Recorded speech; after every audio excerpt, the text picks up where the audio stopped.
यमुना नदी के सीना चीर के लगातार ये खनन कर रहे हैं। ये बाज नहीं आ रहे हैं बिल्कुल भी, क्योंकि इसमें हमने डीएम साहब से भी, एसडीएम साहब से भी इसमें शिकायत कर चुके हैं। क्योंकि जो अब हमने भी एनजीटी में केस गिरा इनका, हमें एनजीटी पर पूर्ण विश्वास है।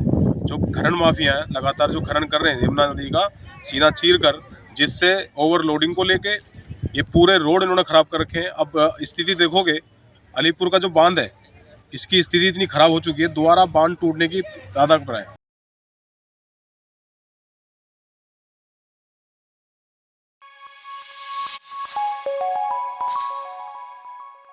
नमस्कार, आप देख रहे हैं जनसंवाद 24x7। हमने अपने दर्शकों को लोनी में हो रहे अवैध खनन को लेकर जानकारी दी। आखिर कैसे हो जाती है अवैध खनन, इसके बहुत से प्रारूप हैं। अगर हम कहें कि सभी जगह भरपूर पैसा जाता है, चाहे वो विभाग हो या अन्य लोग, पैसे के चलते लोगों के मुंह बंद होते हैं। सूत्रों से मिली जानकारी के अनुसार यहाँ पर ऐसे ऐसे लोग पैसे लेते हैं। कोई रेत की 2 गाड़ी लेता है, कोई रेत की 1 गाड़ी लेता है। विभाग बंद लिफाफे लेते हैं, तब जाकर अवैध खनन का धंधा यहाँ पर सुचारू रूप से चलता है। एनजीटी का प्रतिबंध है, लेकिन उसके बावजूद भी अवैध खनन लगातार लोनी में जारी है। उपजिलाधिकारी संज्ञान नहीं लेते, माइनिंग ऑफिसर, उन्हें कोई मतलब नहीं है, क्योंकि समय रहते खनन वाले गड्डियां उनकी जेबों तक पहुंचा देते हैं। और अगर ऐसा नहीं है तो फिर अधिकारी कार्रवाई करने से क्यों डर रहे हैं? क्यों अवैध खनन पर पूर्ण रूप से रोक नहीं लगाई जा रही? क्यों मां यमुना का सीना चीरा जा रहा है? और यही कारण है कि लोनी में अवैध खनन पर रोक नहीं लग पा रही है। अगर कोई व्यक्ति आगे आकर इस अवैध खनन को लेकर शिकायत देने का प्रयास करता है या शिकायत देता है, तो उसके ऊपर अवैध तरीके से मुकदमे दर्ज हो जाते हैं। और अगर कोई व्यक्ति दबंग होता है तो उसके साथ सेटलमेंट किया जाता है। लेकिन कुछ लोग ऐसे हैं जो सेटलमेंट नहीं करते, जो इन अवैध खनन करने वालों के दबाव में नहीं आते।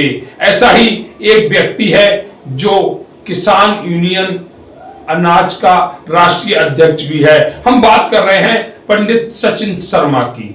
सचिन शर्मा अवैध खनन को लेकर लगातार अपनी आवाज बुलंद किए हुए हैं, और ये उनकी आवाज का जादू है कि एनजीटी ने उनकी शिकायत दर्ज करते हुए इस अवैध खनन पर प्रतिबंध लगा दिया। परंतु कुछ दिन ही ये प्रतिबंध कारगर सिद्ध हुआ।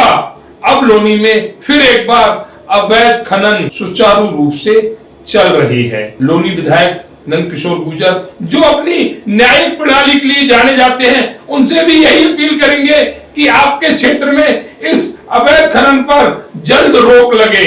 आप लोकप्रिय विधायक हैं, आपके चाहने से जब हड्डी मिल बंद हो सकती है तो फिर ये अवैध खनन क्या चीज है? उम्मीद है आप इस शिकायत को संज्ञान में लेते हुए आने वाले कुछ दिनों में इस अवैध खनन पर रोक लगाने में कारगर सिद्ध होंगे।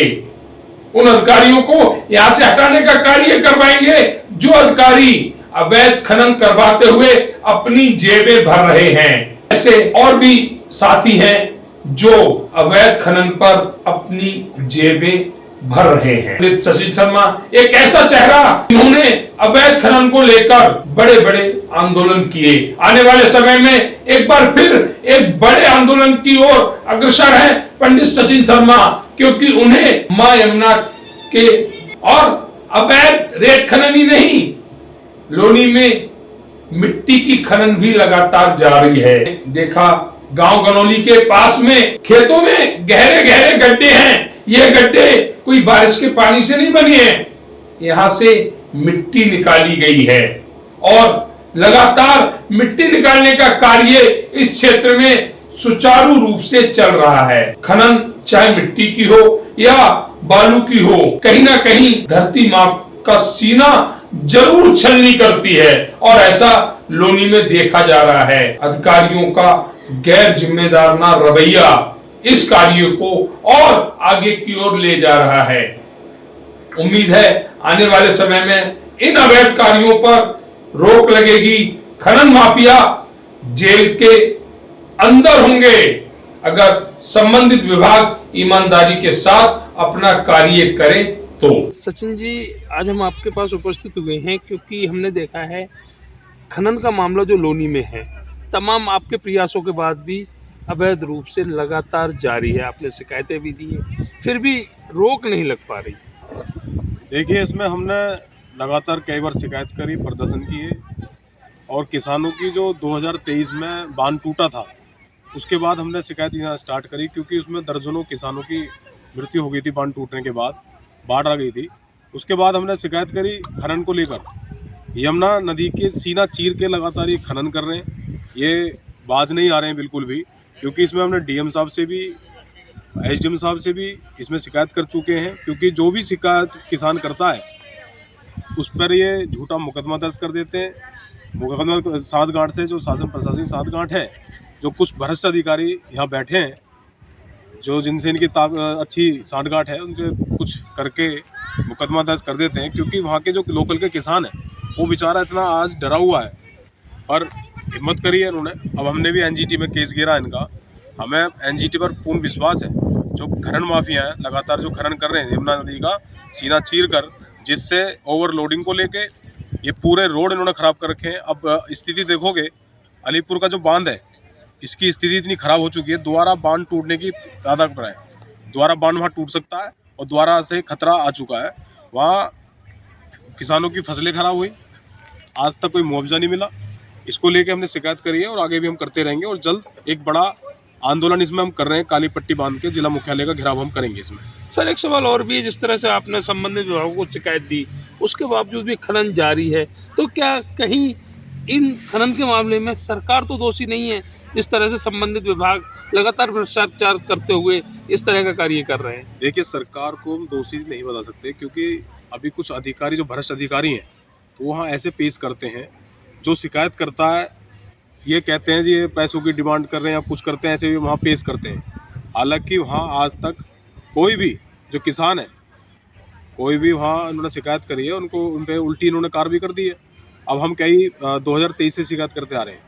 अब हमने आगे पीछे एनजीटी में केस घेर दिया है और एनजीटी पे पूर्ण विश्वास है। और ऐसा नहीं है, सरकार से हम मिलेंगे, माननीय मुख्यमंत्री से मिलेंगे, क्योंकि उनसे मिलने के बाद ही इन पर सख्त कार्रवाई, मुझे पूरा विश्वास है सरकार इन पर कार्रवाई करेगी।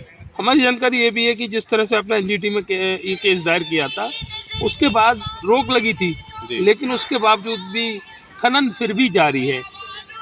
देखिए, इसकी हम शिकायत दोबारा करेंगे और एक इसमें आंदोलन भी करेंगे काली पट्टी बांधकर। पर उनसे अधिकारी से पूछेंगे ऐसा इसमें है क्या, जो लगातार ओवरलोडिंग को लेकर और यमुना नदी की धारा चेंज करके उनको सीना चीर कर जो ये खनन हो रहा है, ये आखिर हो क्यों रहा है और किसकी मिलीभगत से हो रहा है।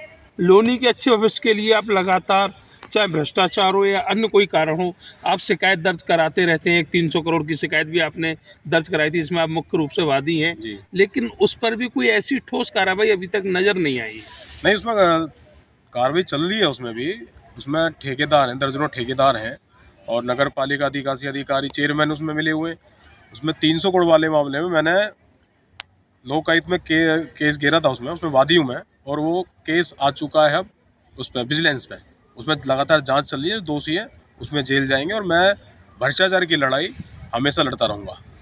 एक सवाल और लेंगे सर, उत्तर प्रदेश सरकार जो लगातार, अगर हम अपनी नज़र से कहें तो अच्छा कार्य कर रही है, लेकिन सचिन शर्मा क्या कहेंगे उस सरकार के लिए जहां पर कहीं ना कहीं अधिकारी अपना जो दबंगपन है वो दिखा रहे हैं? देखिए, अगर शिकायत पर कोई कार्रवाई ना हो तो इस सरकार भी ठीक नहीं है, मेरा मानना ये है। और मेरा मानना ये भी है, जो कुछ अधिकारी जो भ्रष्ट हैं वो सरकार तक बात नहीं पहुंचाते हैं।